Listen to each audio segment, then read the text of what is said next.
let's begin. Now as you'll see over here, this is what I'm going to teach you all how to do. This is my surname, Shah.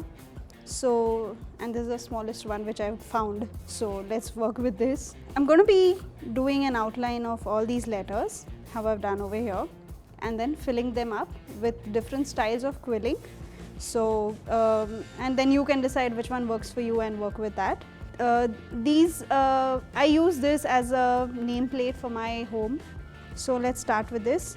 So how do I get this? Now you can, if you have a printer at home and you like a particular font, you can print out your name or whoever's name or surname you want on the paper.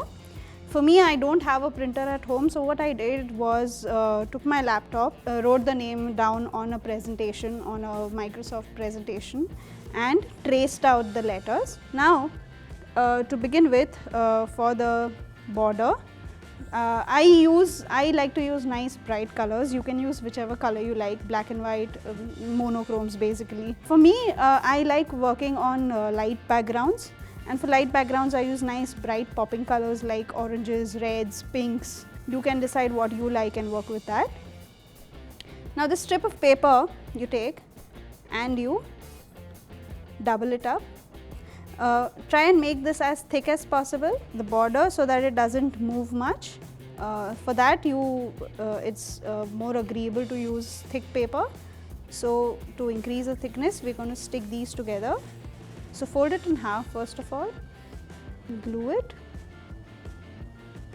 stick it together, and you leave it to dry for a bit so that it becomes nice and strong. So I already have this with me, nice stiff strip of paper, and now we're going to stick it on this. Now for that, you begin with outlining it. So you start with a corner, any one, and fold it so it becomes much more easier to maneuver. So take your glue, line it up, traced paper. Now to show on this video, I have traced a dark trace, but I usually keep it very light, so that if this goes above or beyond this also, you don't need to erase this off. So try and keep it as light as possible, just as much as you can see. Don't make it so dark.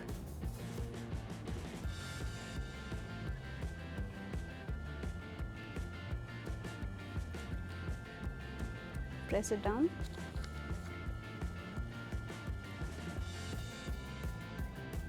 Try and keep it as thin as possible. Don't add a lot of glue, and you very patiently keep on pressing it down.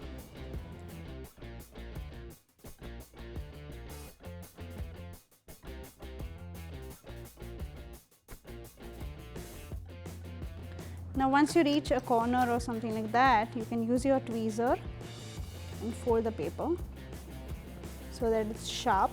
Make sure you use proper glue, not watered down glue, or it will just come off, or it won't stay as long as you want it to stay. Once again, since we've reached a corner, fold it. Make these letters about 2 inches tall. Don't make them really big, because it's a lot of work at the end of the day, and the bigger your letters, the more work you have to put in. And always use letters which have big spaces in between. Try not to use cursive letters because they are very difficult to get around and to maneuver. So I tried cursive once and it was painful. So you can go for small or capital letters. That doesn't make much of a difference. So now as you see I've come to the end of this, and there's still some space remaining.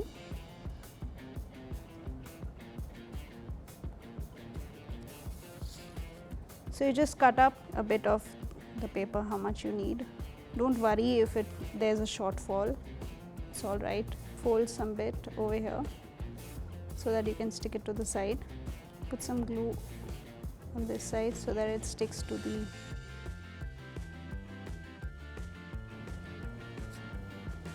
and this is how you make a border for your name.